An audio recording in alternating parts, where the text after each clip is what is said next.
The all-new Accord has done some significant changes. No more 2.0 turbo. Hybrid is going to lose 8 horsepower, but we're going to gain 15 pound-feet of torque. Regal Honda has given us the 2023 Honda Accord Hybrid Sport L, which is going to have some different elements than your regular hybrids, whether it's the EXL or the Touring. Starting off with the gloss black that's going to be on the lower trim, 5.3 inches of clearance, which is about 0.5 inches less than the prior gen. The grille will get the gloss black elements that run into your reworked slim LED headlamps that's standard on all trims. So when you're thinking about upgrading your Accord, that is something that makes it a little bit more special. Wide track at 63 inches, 44 pounds less than the Touring. So if you're wanting to have something that has a little bit more motivation, because we did lose some horsepower, this is definitely that sport look on the exterior, even though we're not getting the turbo.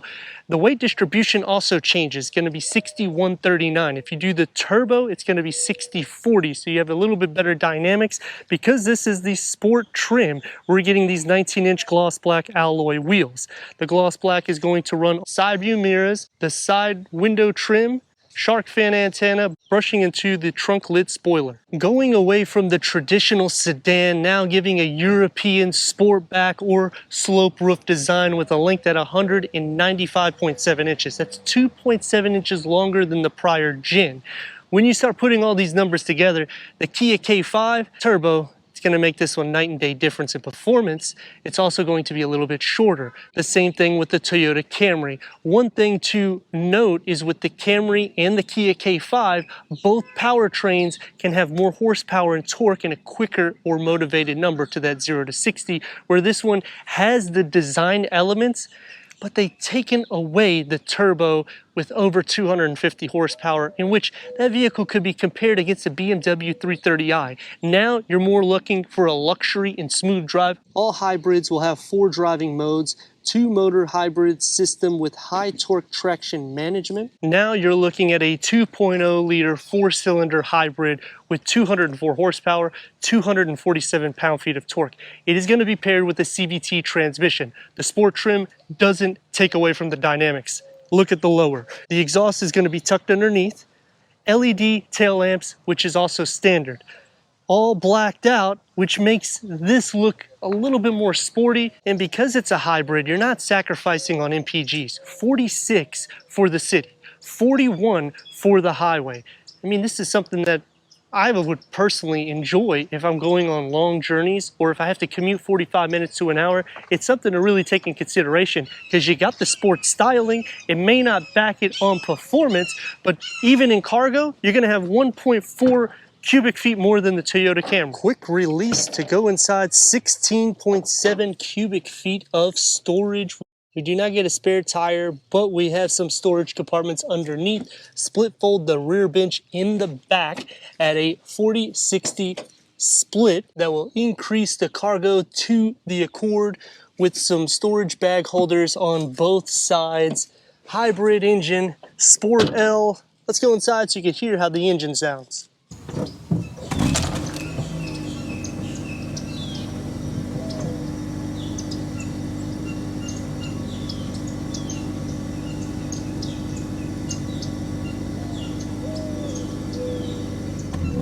Going inside the Sport L Hybrid, you're going to receive 39.5 inches of headroom, which is pretty good because we're not really sacrificing if you're tall, and the seat positioning is going to be a lot better than the prior gen because it's reworked. So when you see the drive, you'll understand the comfort is going to be extremely different than the prior gen. Leg space is going to be 42.3 inches. Black leather bucket front seats, perforated with the contrast stitching, 10-way power seat adjustment for the driver with memory. The passenger receives 4-way power adjustment. Heated front seats.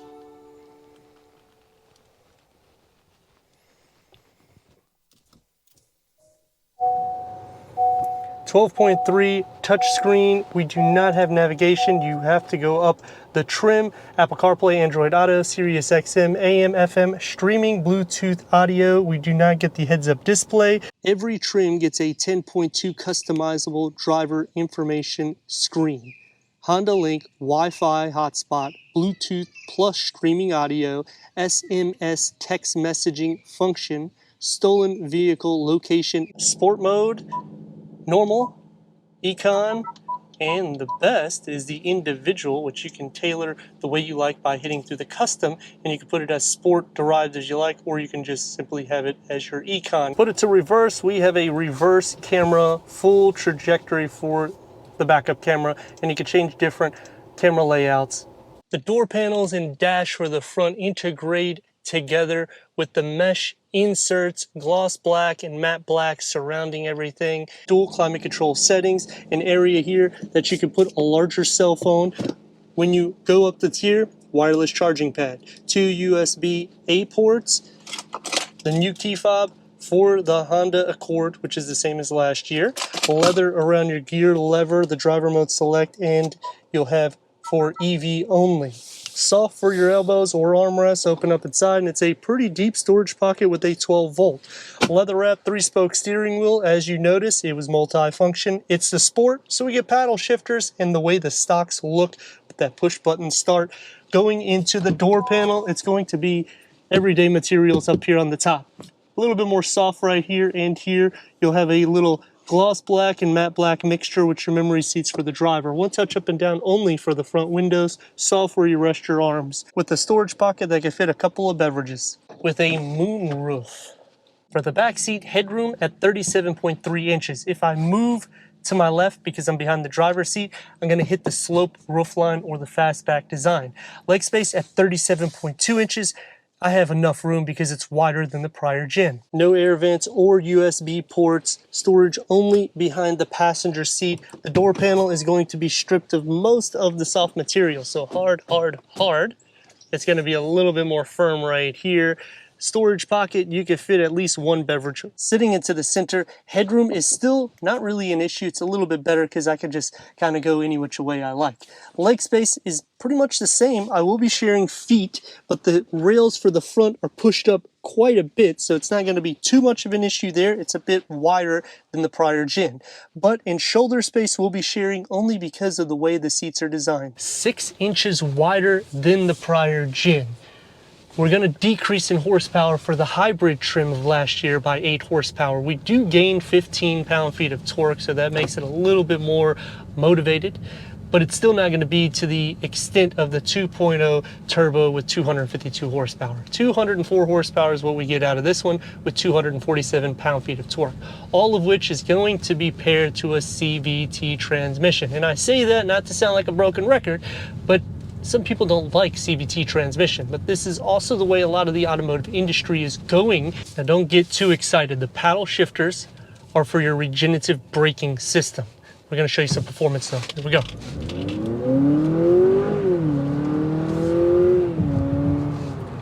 Because the weight distribution isn't the greatest, I would say don't take the corners too hardcore because it's a little bit further away from 50-50 weight distribution. But you're not buying a Honda Accord hybrid for that. You're buying it for a luxury drive. The seats were redesigned so it is more comfy. It's a little bit wider too for the buttocks and for the back area, which helps when you're tall. And it extends out almost to my kneecaps, which if it had cushion extensions, this would be one of the best seat designs Honda has ever came out with. And I'm saying that in respect that the prior gen was a little bit more sporty and athletic, but when you're in the turbo, you actually want that. In this year's turbo, it's not going to be something that's going to blow you away. It's the 1.5 liter. It's still going to be paired to the CVT transmission. So any option you go, that's what you're going to get. When you go into the rivals, whether Kia or Toyota, they're going to offer you automatic transmissions. So it is something, if you're not a big fan, just keep that in mind. But if you're looking for a more settled drive, this definitely ticks that box. It's also more quiet, a little bit more soundproof than the prior gen, especially when you are using EV or when the motor isn't running. You can barely hear anything inside the interior. Now that's obviously at a lower speed. When you get to a higher speed, these are 19-inch wheels. So it will start escalating a little bit, which you're about to hear.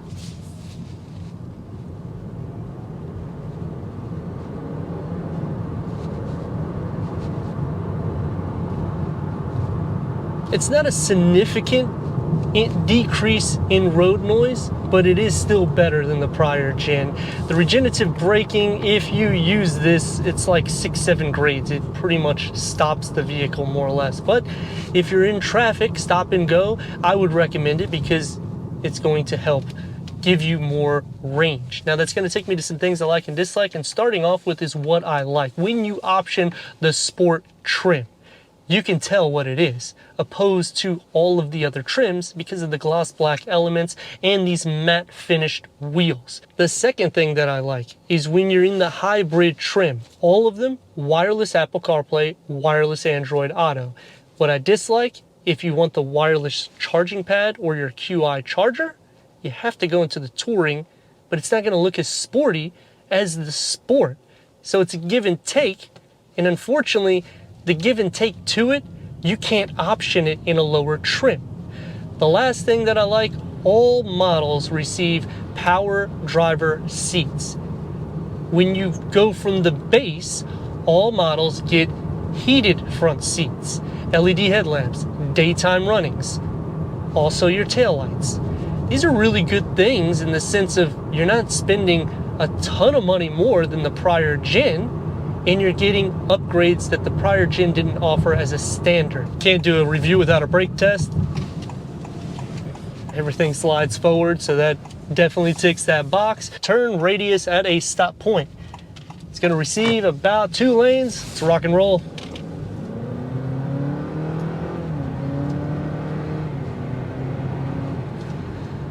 It's gonna get you to point A to point B, and you're gonna do it saving a significant amount of gas when you're looking at rival perspective.